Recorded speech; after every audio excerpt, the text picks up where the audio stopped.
யோவான் 12வது அதிகாரம் 46வது வசனம். என்னிடத்தில் விசுவாசமா இருக்கிற எவனும் இருளில் இராதபடிக்கு நான் உலகத்தை ஒளியாக வந்தேன். ஆமென். அல்லேலூயா. அப்ப ஆண்டவர் மேல யாரு விசுவாசமா இருக்கிறாங்களோ அவங்க எங்க போக மாட்டாங்களா? இருளுக்கு போக மாட்டாங்க. அல்லேலூயா. தேவன் ஒளியா இருக்கிறார். அவரை யாராரு விசுவாசிக்கிறார்களோ அவங்க அத்தனை பேருக்கும் தேவன் ஒளியா இருக்கிறார். அல்லேலூயா. அவர்கள் இருளில் நடக்க மாட்டார்கள். அல்லேலூயா. யோவான் 1வது அதிகாரம் 12வது வசனத்துல நம்ம படிச்ச மாதிரி யாரெல்லாம் ஆண்டவர் விசுவாசிக்கிறார்களோ அவங்க அத்தனை பேரும் அவருடைய பிள்ளைகள் ஆகும்படி ஆண்டவர் தெரிந்து கொண்டிருக்கிறார். அல்லேலூயா.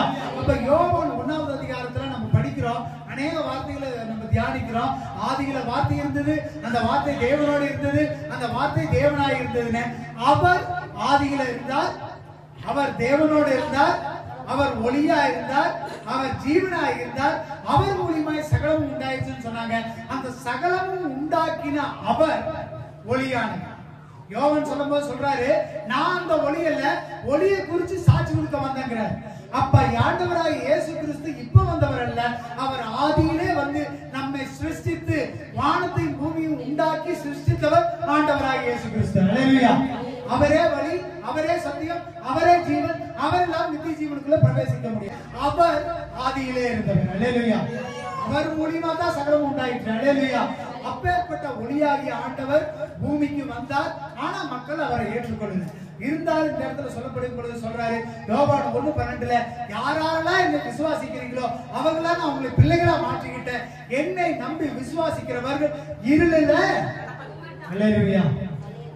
ஆண்டவர் ஒளியா இருக்கிறது போல நம்மளை ஒளியில நடத்துவார். அல்லேலூயா. ஒளியில நடந்தீங்கன்னா கீழே விழுந்துருவீங்களா? இருள்ல நடக்கிறீங்கன்னு வைங்க, இருள்ல அடுத்தடுத்த அடியை பார்த்து தான் எடுத்து வைக்கணும். கீழே என்ன இருக்கு, சைடுல என்ன இருக்கு, எங்க என்ன இருக்குன்னு நமக்கு தெரியாது. ஆனா ஒளியில நடக்கிறவன் எப்படி நடப்பான்? சந்தோஷமா, பயம் இல்லாம, தைரியமா அவன் எட்டி வேகமா எடுத்து வைப்பான். அல்லேலூயா. அப்ப இருள் உங்களை சூழ்ந்து கொள்ளாதபடி எச்சரிக்கையா இருக்கல. அல்லேலூயா. அப்ப இருள் நம்மளை சூழ்ந்து கொள்ளணும்னா இந்த யோவான் 12:46 சொல்லப்படுகிறது மேல யார் ஆண்டவர் விசுவாசிக்கிறார்களோ அவர்கள் இருளில நடப்பார்கள். அப்போஸ்தலர் 26வது அதிகாரம் 18வது வசனம். அவர்கள் என்னை பற்றும் விசுவாசத்தினாலே பாவமன்னிப்பையும் பரிசுத்தமாக்கப்பட்டவர்களுக்குரிய சுதந்திரத்தையும் பெற்றுக் கொள்ளும்படியாக அவர்கள் இருளை விட்டு ஒளியினிடத்துக்கும் சாத்தானுடைய அதிகாரத்தை விட்டு தேவனிடத்துக்கும் திரும்பும்படிக்கு நீ அவர்களுடைய கண்களை திறக்கும் பொருட்டு இப்பொழுது உன்னை அவர்களிடத்திலிருந்து அனுப்புகிறேன் என்கிறேன். ஆமென். அல்லேலூயா. உன் கண்களை திறக்கும் பொருட்டு ஒரு விஷயத்தை நீ அவங்களுக்கு சொல்லு. ஏன்னா நிறைய பேருக்கு வெளிச்சம் இல்லை, கண்ணு இருந்து நிறைய பேர் குருடா இருக்கிறாங்க, அவங்களுக்கு ஒளி தெரியல. அப்ப உன் கண்ணு, அவங்க கண் திறக்கும்படி நீ சொல்லு. அது என்னன்னு சொல்லு. ஆரம்பத்துல இருந்து வாசிங்க. அவர்கள் என்னை பற்றும் விசுவாசத்தினாலே. அவர்கள் என்னை பற்றும் விசுவாசத்தினாலே. யாரை பற்றும் விசுவாசத்தினாலே? இயேசுவை பற்றும் விசுவாசத்தினாலே பாவ மன்னிப்பையும் பரிசுத்தமாக்கப்பட்டவர்களுடைய சுதந்திரத்தையும். அல்லேலூயா. முதலாவது நீங்க ஆண்டவர் விசுவாசிச்சீங்கன்னா உங்களுக்கு என்ன கிடைக்குது? பாவ மன்னிப்பு கிடைக்குது. இரண்டாவது பரிசுத்தமாயிட்டீங்கன்னா பரிசுத்தவான்களுடைய சுதந்திரம். அது என்ன? பரிசுத்தவான்களுடைய சுதந்திரம்னா என்ன? நித்திய ஜீவன் ஆண்டவர் உங்களுக்கு வச்சுட்டார். ஆண்டவருக்குள்ள எப்ப விசுவாசிக்கிறீங்களோ உங்களுக்கு பாவ மன்னிப்பு கிடைக்குது, நித்திய ஜீவன் கிடைக்குது. அடுத்ததுங்க வாசிப்பாடே நீங்க. பெற்றுக்கொள்ளும்படியாக அவர்கள் இருளை விட்டு ஒளியினிடத்திற்கும் சாத்தானுடைய அதிகாரத்தை விட்டு தேவனிடத்திற்கும் திரும்பும்படிக்கு. அல்லேலூயா. ரெண்டு வார்த்தை புரிஞ்சுக்கணும். இருளு ஒளி, சாத்தான் தேவன். அப்ப சாத்தான யாரை குறிக்குது இந்த இடத்துல? இருள் ஒளி, சாத்தான் தேவன் ஆண்டவர் சொல்லிட்டார். அப்ப இருள்ங்கிறது யாரை குறிக்குது? சாத்தானை குறிக்குது. அப்ப நீ இருளாகிய சாத்தானுக்குள்ள இருந்து வெளியே வந்து வெளிச்சமாகிய தேவனிடத்துக்கு வந்து அவர்கள் கண்கள் திறக்கிறதுக்காக நீ சொல்லு. நீங்க இயேசுவை விசுவாசிச்சீங்கன்னா உங்களுக்கு பாவ மன்னிப்பு உண்டு, நித்திய ஜீவனுக்கு உண்டு. நீங்க இருளில் நடக்காம ஒளியில நடப்பீங்கிறார். அல்லேலூயா. ஆண்டவராகிய இயேசு கிறிஸ்துவை நீங்க விசுவாசிக்கிறேன்னு நினைக்கிறீங்க, நீங்க ஜெபம் பண்றேன்னு நினைக்கிறீங்க. எப்ப ஆண்டவர் விசுவாசிச்சு அவர் பின்னாடி வரீங்களோ அப்பவே நீங்க ஒளி இடத்துக்கு போக ஆரம்பிச்சீங்க. அல்லேலூயா. எப்ப ஒளியை நோக்கி பயணம் செய்றீங்களோ அப்பவே உங்களுக்கு பாவ மன்னிப்பு கிடைச்சாயிற்று, அப்பவே உங்களுக்கு நித்திய ஜீவன் கிடைத்தாயிற்று. அல்லேலூயா.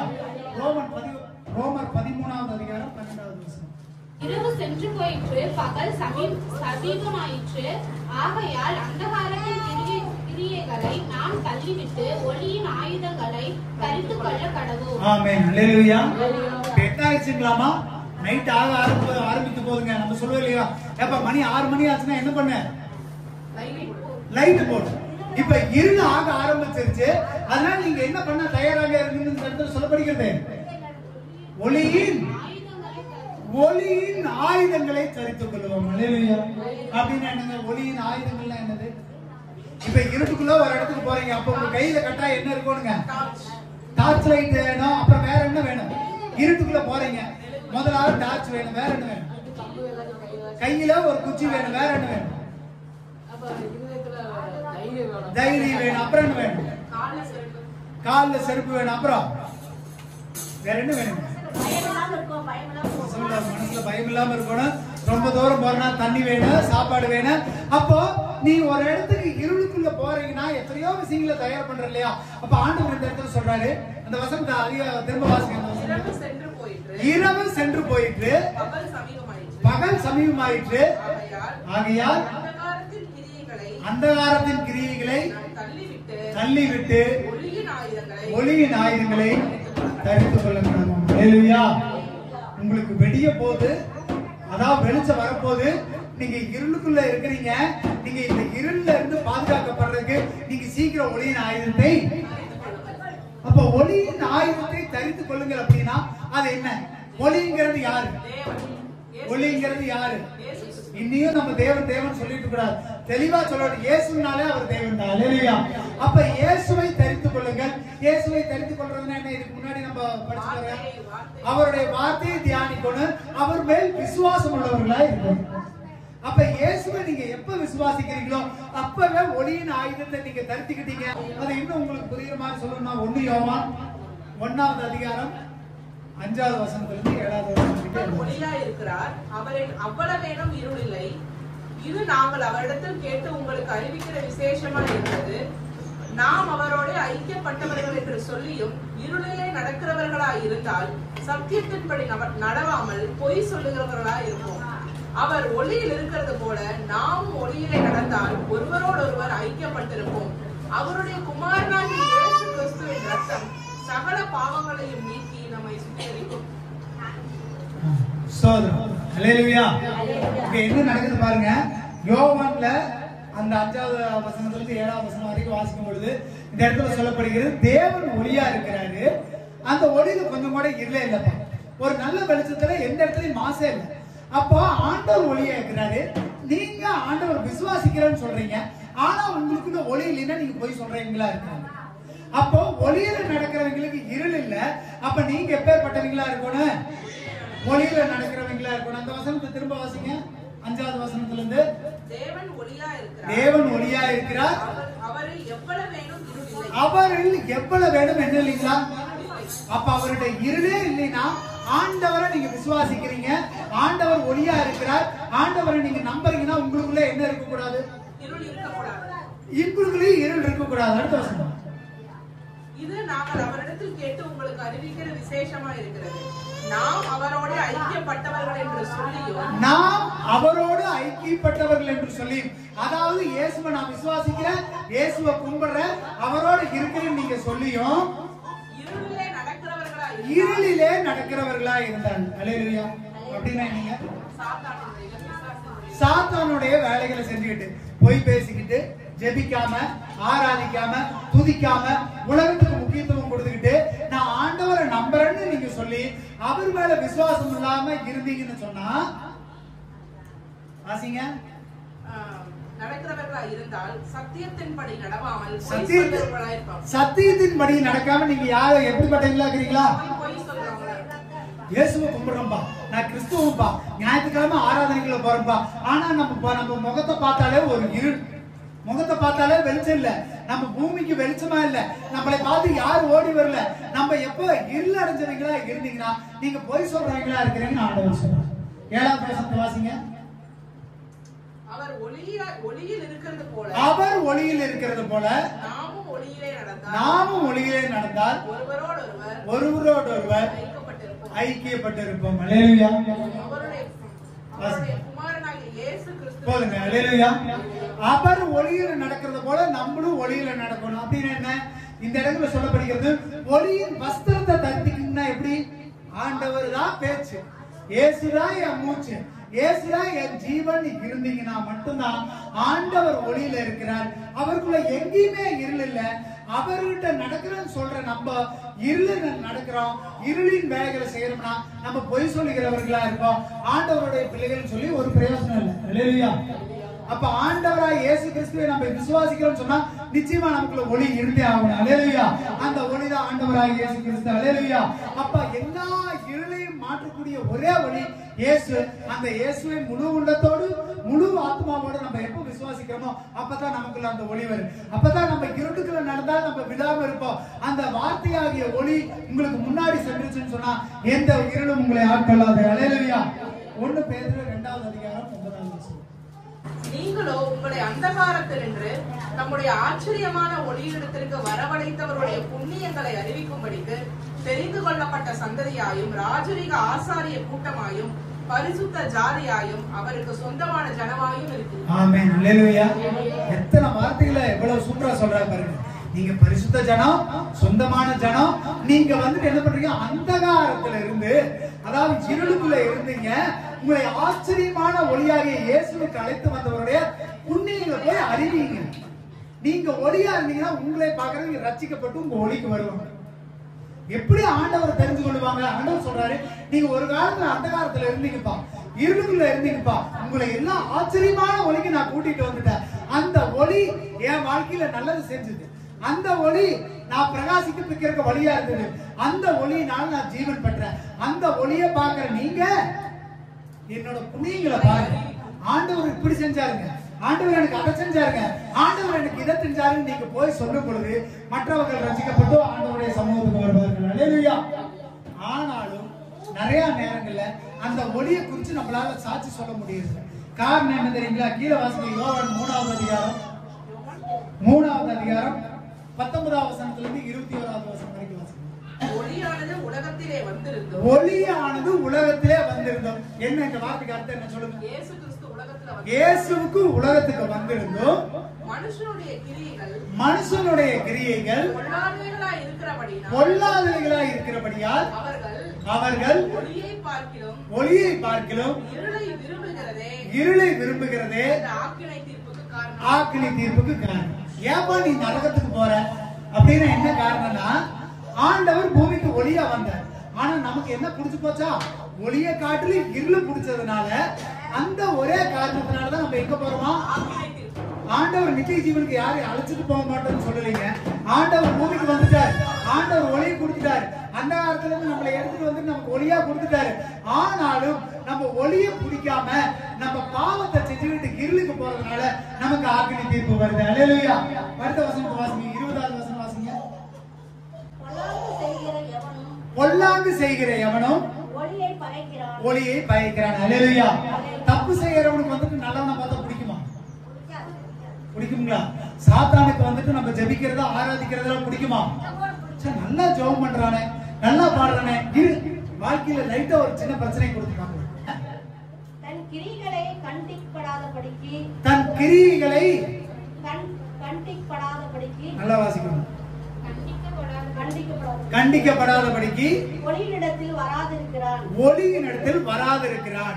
அருமையான வார்த்தைகள் பாருங்க. தன்னுடைய கிரியைகளை கண்டிக்காதபடிக்கு அப்படின்னு என்ன சொல்லுங்க? ஒரு பையன் உங்க வீட்டுல ஒரு பையன் தப்பு செய்யறானா உங்கள்ட்ட வந்து சொல்லுவானா, நான் போய் இந்த தப்பு செய்யறேன்னு. லேட்டா என்ன பண்ணுவான்? தெரியாம ஒரு தப்பு செஞ்சா வீட்டுல யாருக்கும் தெரியாம அழுகாம வந்து படுத்துக்கணும். இந்த இடத்துல சொல்லுது, சத்ரு ஒரு கிரியை செய்யறான், ஒரு வேலை செய்யறான், அதை பார்த்து நீ இந்த வேலை செய்யறேன்னு உன்னை கண்டிக்காம இருக்கிறதுக்காக என்ன பண்ணாம இருக்கிறானா? ஒளியின் இடத்துக்கு வரான். அப்ப ஒளிக்கு வந்தா கட்டாயம் நீங்க தப்பு செய்யறது தெரிஞ்சு போயிரு, உங்களை ஒருத்தர் திட்டுவாங்க, அதனாலேயே அவன் ஒளிக்கு வர்றதில்லை. அல்லேலூயா. கீழ் வசனத்தை வாசிங்க, 21வது வசனம். சத்தியத்தின்படி செய்கிறவனோ தன் கிரியைகளை தேவனுக்குள்ளாய் செய்கிறான். அல்லேலூயா. இத தெளிவா சொல்லணும்னா, நீங்க தப்பு செய்யறீங்கன்னா ஆண்டவர்கிட்ட வரமாட்டீங்க, சத்துருவிட்ட தான் போவீங்க. ஆனா நீங்க ஒளியா இருக்கிறீங்கன்னு சொன்னீங்கன்னா ஆண்டவர் கண் பார்க்க அந்த வேலையை நீங்க செய்வீங்க. அல்லேலூயா. ஆண்டவருக்கு மறைவா ஒளிச்சுக்கிட்டு, ஆண்டவர் இன்னைக்கு நான் சர்ச்சுக்கு போகலப்பா, நான் அந்த வேலையை செய்யறேன், நான் சர்ச்சுக்கு போகலப்பா, இந்த வேலையை செய்யறேன், நீங்க ஆண்டவர் பார்த்து ஒளிஞ்சு ஓட மாட்டீங்க. ஆண்டவருடைய கண் பார்வைக்கு முன்பாக ஆண்டவர்கிட்ட சொல்லிட்டு அந்த வேலையை செய்வீங்க. அல்லேலூயா. அப்ப தேவன் ஒளியா இருக்கிறார், அவர்கிட்ட எந்த அளவுக்கு இருள் இல்ல. இருளில் நடக்காம நீங்க இருக்கணும்னா நீங்க தப்பு செய்கிறவர்களா இருக்கக்கூடாது. அல்லேலூயா. ஏன் மனுஷன் நரகத்துக்கு போறான்னு கேட்டா அவனுக்கு ஒளிக்கு வரதுக்கு இஷ்டம் இல்லை. அவன் பாவம் செய்யறான், அதனால வெளிச்சத்தை பார்த்தோன்னே ஓடி போய் ஒளிஞ்சுக்கிறான். சத்துருக்கு வெளிச்சத்தை பார்த்தா பிடிக்காது, அவன் இருளுக்குள்ளேயே தான் இருப்பான். இருளுக்குள்ளேயே இருக்கிறதுனாலதான் பாவம் செய்யறான், அதனாலதான் ஆக்கினிக்குள்ள போறான். அல்லேலூயா. அப்ப நீங்க இருளுக்குள்ள இருந்தா நீங்க சத்துருவின் பிடியில இருக்கிறீங்கன்னு அர்த்தம். தேவன் ஒளியை கொடுத்துட்டாரு, ஒளியா உருவாக்கிட்டாரு, இருந்தாலும் ஒளிக்குள்ள வரக்கு நமக்கு விருப்பம் இல்லை. ஏன்னா நம்ம பாவம் செஞ்சோம்னா ஒளிக்குள்ள வர மாட்டோம். ஒளிக்குள்ள வர்றதுன்னா என்ன? ஆண்டவரை நோக்கி வர்றது, ஜெபிக்கிறது, ஆராதிக்கிறது, துதிக்கிறது, இதெல்லாம் தான் ஒளிக்குள்ள வருகிறது. அல்லேலூயா. 2 கொரிந்தியர் 6வது அதிகாரம் 14வது வசனம். அந்நிய நுகத்திலே அவிசுவாசமுடைய பிணைக்கப்படாதிருப்பீர்களாக. நீதிக்கும் அநீதிக்கும் சம்பந்தம் ஏது? ஒளிக்கு இருளுக்கும் ஐக்கியம் ஏது? ஆமென். அல்லேலூயா. அந்நிய நுகத்துல நீங்க என்ன படாதீங்களா? நுகத்துல பிணைக்கப்படுறதுன்னா என்னமா? நுகம்னா என்னங்க? அந்நிய நுகத்துல பிணைக்கப்படாதீங்கன்னா என்ன தெரியுங்களா? இந்த மாட்டை தூக்கி நுகத்துல வைப்பாங்க. நுகம்னா என்ன தெரியுங்களா? இந்த ஏர் அடிக்கிற மாடு, வண்டியில் இருக்கிற மாடை தூக்கி கழுத்துல ஒரு குச்சி ஓடுவாங்க தெரியுமா? கழுத்துல ஒரு, அதெல்லாம் பாத்துருக்கீங்களா? மாடெல்லாம் பாத்துருக்கீங்க? மாட்டு வண்டியில சீவெல்லாம் பாத்துருக்கீங்களா? ஒரு வளைவா இருக்கு, அதை கழுத்துல சிக்க விடுவாங்க, அப்பதான் அது வண்டி இழுத்துக்கிட்டு போகும். அப்பதான் அது அது நுகம். அல்லேலூயா. அப்ப அந்த நுகத்துக்குள்ள கட்டின மாடு வெளியே வருமா? அந்த வேலையை முடிச்சதுக்கு அப்புறம் தான் அந்த நுகத்துல இருந்து எடுத்துடுவாங்க. அப்ப நீ அந்நிய நுகத்துக்குள்ள பிணைப்படாத.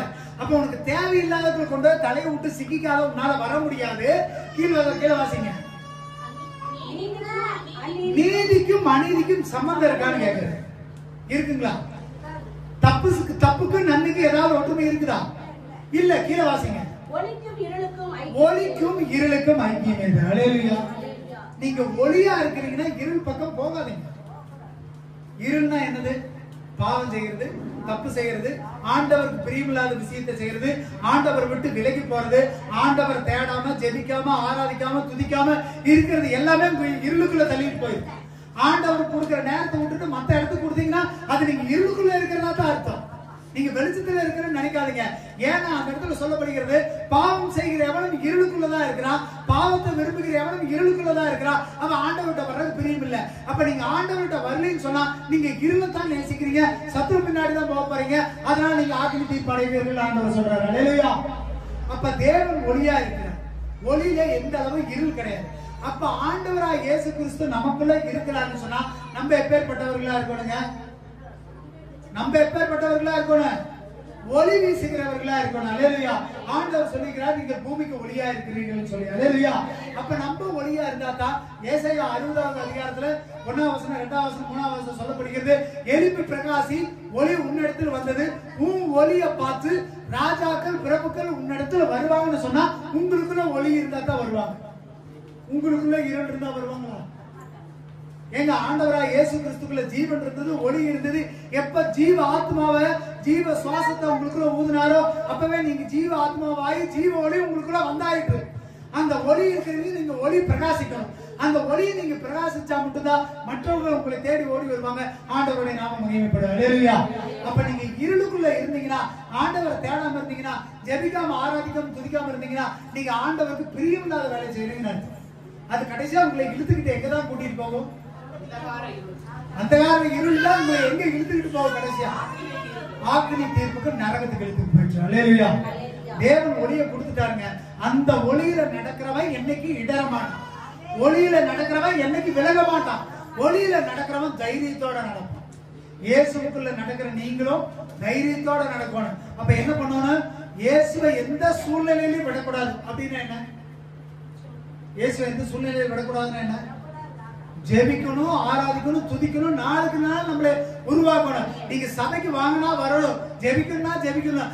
ஆண்டவரை விட்டு ஒரு அடி பின்னாடி வச்சாலும் உங்களுக்குள்ள இருள் ரெடியா இருக்குன்னு நீங்க நினைச்சுக்கோங்க. நீங்க இருளுக்குள்ள எடுத்து வைக்கிற ஒவ்வொரு அடியும் பயந்துதான் எடுத்து வைக்கணும், மறந்துடாதீங்க.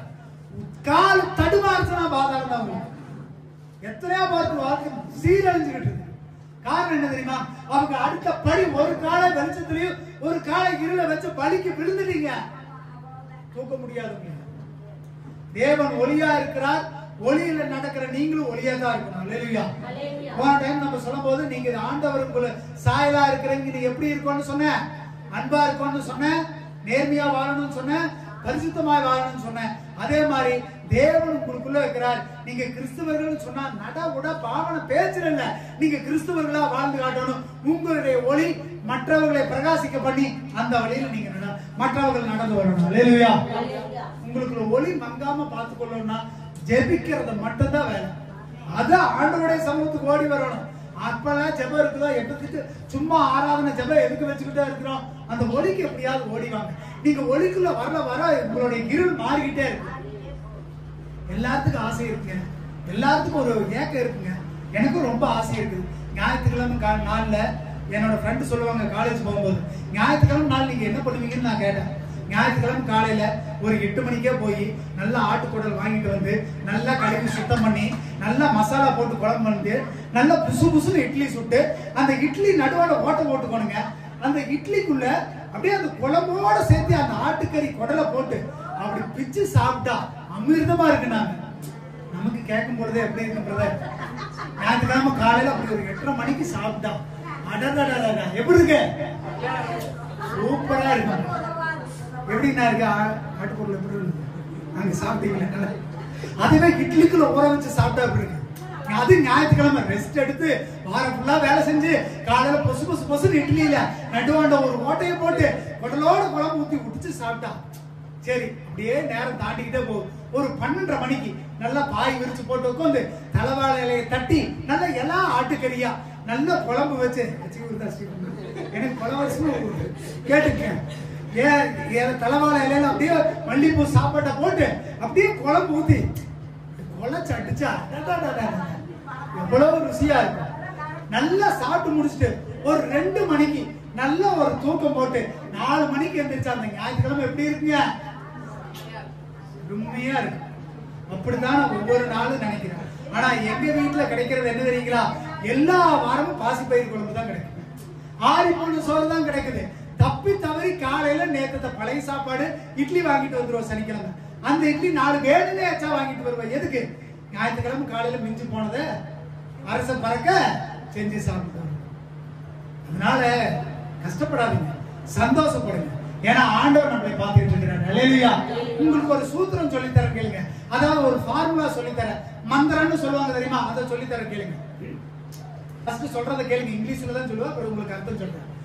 வீக்கெண்ட வீக் டேஸா மாத்திட்டீங்கன்னா வீக் டேஸ் வீக்கெண்டா மாறி. இப்ப நான் சொல்றத நீங்க திரும்ப சொல்லுங்க. வீக்கெண்ட வீக் டேஸா மாத்திட்டீங்கன்னா வீக் டேஸ் வீக்கெண்டா மாறி போய். இதுக்கு தமிழுக்கு அர்த்தம் என்ன தெரியுமா? உங்களுக்கு லீவா இருக்கிறனால சொல்லுங்க, அத வேலையுள்ள நாளா மாத்திட்டீங்கன்னா உங்களுடைய வேலையுள்ள நாள் லீவான நாளா மாறி போயிடும். இது புரிஞ்சதுன்னா ஒரு அர்த்தம் சொல்லுங்க. இது புரிஞ்சதுன்னா எனக்கு ஒரு உதாரணம் சொல்லுங்க பாக்கலாம். ஸ்டீபன் சொல்லுங்க. இல்ல ஸ்டீபன் சிரிக்கிறாரு, நீங்களே சொல்லுங்க. எல்லாரும் ஒரு உதாரணம் சொல்லுங்க. சொல்லுங்க. இப்போ எல்லா உலக மனுஷங்களுக்கு வந்து திங்கட்கிழமையில இருந்து வெள்ளிக்கிழமை வரைக்கும் வேலை, சனிக்கிழமை வரைக்கும் ஞாயிற்றுக்கிழமை வேலை, சனிக்கிழமை ஞாயிற்றுக்கிழமை ஜாலியா ரெஸ்ட் எடுக்கிறாங்க. ஆனா நம்மளுக்கு ஆண்டவர் ஞாயிற்றுக்கிழமை ஒரு நாள் தான் வேலை நாள். நம்ம திங்கட்கிழமையில இருந்து சனிக்கிழமை வரைக்கும் வேலைக்கு போனாலும் அந்த வேலையிலயும் இளைப்பாறுதல் தருகிறது ஆண்டவர். இதுவும் சரியில்லை. ஸ்டீபன் அண்ணனுக்கு புரியுற மாதிரி அண்ணன் சொல்ற பாருங்க. சனிக்கிழமை உபவாச ஜெபம் இருக்குண்ணா, வாங்க. ஏன் லீவ் போட முடியாதுங்கயா? திங்கக்கிழமை அடுத்த வாரமே பொங்கல். திங்கக்கிழமை லீவு, செவ்வாய்க்கிழமை லீவு, புதன்கிழமை லீவு, வெள்ளிக்கிழமை லீவு. அப்பா நீ லீவு போட வேண்டிய நாள் லீவு போடலீனா வேலை செய்யற நாளெல்லாம் லீவ் ஆகி போகும். இன்னும் புரியுற மாதிரி சொல்லிட்டார். ஞாயிற்றுக்கிழமை ஒரே நாள் தாங்க இருக்குது. ஏங்க நீங்க கல்யாணத்துக்கு போகணுங்க, ட்ரெஸ் எடுக்க போகணுங்க, மத்த நீங்க திங்கக்கிழமையில இருந்து சனிக்கிழமை வரைக்கும் வேலை செய்றீங்க. ஞாயிற்றுக்கிழமை ஒரு நாள் லீவு. அந்த லீவுனால ஆண்டவர் உங்களுக்கு லீவா கொடுத்து ஆண்டவருடைய சமூகத்துக்கு வந்து ஜெபிக்க கொடுக்கிறார். ஆண்டவருக்கு கொடுக்கிற நாளை கொடுக்காம அந்த நாளை நீங்க வேலை செய்ய ஆரம்பிச்சிட்டீங்கன்னா மத்த நாளெல்லாம் பாஸ்டர் தலைவலிங்க பாஸ்டர், திங்கக்கிழமை எனக்கு வேலை போக முடியல, செவ்வாய்க்கிழமை வேலைக்கு போக முடியல, புதன்கிழமை நீங்க என்னைக்கெல்லாம் வேலைக்கு போலாம்னு நினைக்கிறீங்களோ அன்னைக்கெல்லாம் லீவ் ஆகி போயிடும். 6 நாள் நீங்க நல்லா உழைக்கணும்னா 7ஆம் நாள் ஆண்டவர் கொடுத்தாகும். நீங்க ஒரு நாள் சாப்பிடறதுக்கு ஆசைப்பட்டீங்கன்னா மீதி 6 நாள் சும்மா வந்திருப்பீங்க. உலகத்தானுக்கு ஒரு நாள் தான் வந்துட்டு சந்தோஷமான நாள், உங்களுக்கு மத்த 6 நாள் சந்தோஷமான நாள். கரங்களை தட்டி தேவனுடைய நாமத்தை மகிமைப்படுத்துங்க. அவன் ஒரு நாள் ரெஸ்ட் எடுத்து ஒரு கறி குழம்பு சாப்பிடுறானா உங்களால 6 நாள் சாப்பிடுறதுக்கு பலனையும் கொடுப்பார், ஆரோக்கியத்தையும் கொடுப்பார், பணத்தையும் கொடுப்பார். கரங்களை தட்டி தேவனுடைய நாமத்தை மகிமைப்படுத்துங்க. அவனுக்கு ஒரு நாள் தான் லீவுனா ஆண்டவர் உங்களுக்கு எல்லா நாளும் ஒரே நாளுங்க. வானத்தை பூமி படிச்சவர் ஒருத்தர், ஞாயிற்றுக்கிழமை படிச்சவர் ஒருத்தர் தான், திங்கக்கிழமை படிச்சவர் ஒருத்தர் தான், காலையில 6 மணி படிச்சவர் ஒருத்தர் தான், சாயந்தரம் 6 மணி படிச்சவர் ஒருத்தர் தான், மாதம் 1ஆம் தேதி படிச்சவர் ஒருத்தர் தான், 31ஆம் தேதி படிச்சவர் ஒருத்தர் தான். நீங்க நாள் ஆரம்பிச்சது வந்து முடிகிற வரைக்கும் ஒரே மாதிரி இருக்கணும்னா ஆண்டவர் கொடுக்கிற நாள் ஆண்டவர் கொடுங்க. ஆண்டவர் விட மாட்டாரு. மத்தவனுக்கு வேணா ஒரு நாள் விசேஷமான நாள் தான், ஞாயிற்றுக்கிழமை படுத்துக்கிட்டு சாப்பிடுற நாளா இருக்கலாம். உங்களுக்கு 7 நாளும் ஆண்டவர் ஆசீர்வதிச்சிருக்காரு. ஆண்டவர் கொடுக்கிற நாளை நீங்க எடுத்துறாதீங்க. எனக்கு ஆசை இருக்குது, எனக்கு சொந்த பந்த வீட்டுக்கு போகணும், கல்யாணத்துக்கு போகணும், பிள்ளை பார்க்கணும், எனக்கு ஒரு நாள் தான் லீவு. நீங்க எல்லாருமே கஷ்டப்படுறீங்க, எல்லாருமே நைட்டு வரைக்கும் பிரயாசப்படுறீங்க. இருந்தாலும் ஏன் ஞாயிற்றுக்கிழமை வர்றீங்க? அது ஆண்டவருக்குரிய வேலைங்க. உலகத்துக்கு கொடுக்கிற வேலை நாளுக்கு ஓடுறீங்களே, ஆண்டவர் கொடுக்கிற வேலை நாளுக்கு வரைக்கும் உங்க காலை பிடிச்சி கெஞ்சோணுமா? வாங்க வாங்கன்னு. ஏங்க ஆண்டவர் பலத்தை கொடுக்கலன்னா உங்களால அடுத்த அடி கூட எடுத்து வைக்க முடியாது. ஆண்டவர் ஆனா அப்படி தண்டிக்கிற கருத்து கிடையாது. பாக்குறாரு இன்னைக்கு வா இன்னைக்கு வா இன்னைக்கு வான்னு. தேவனுக்கு கொடுக்கறனால தேவனுக்கு கொடுங்க. ஆண்டவர் அதான் சொல்ற, பாகால வழிபடுறா பாகால வழிபடு, இயேசுவை வழிபடுறா இயேசுவை வழிபடு. நீ அங்க ஒரு காலம் இங்க ஒரு காலம் வச்சுட்டு இருள ஒரு காலம் வெளிச்சத்துல ஒரு காலம் வச்சு ஒரு நாள் உழுதா தீர்வீங்க. வெளிச்சம்னா வெளிச்சம் தாங்க. ஆண்டவரோட பிள்ளை உங்களை பார்த்தா இவன் கிறிஸ்துவப்பா, ஞாயிற்றுக்கிழமை இவனை தொடக்கூட முடியாதுன்னு பேர் வாங்கி பாருங்க. சரியா? அதுதாங்க வாழ்க்கை, அதுதாங்க கிறிஸ்துவ வாழ்க்கை.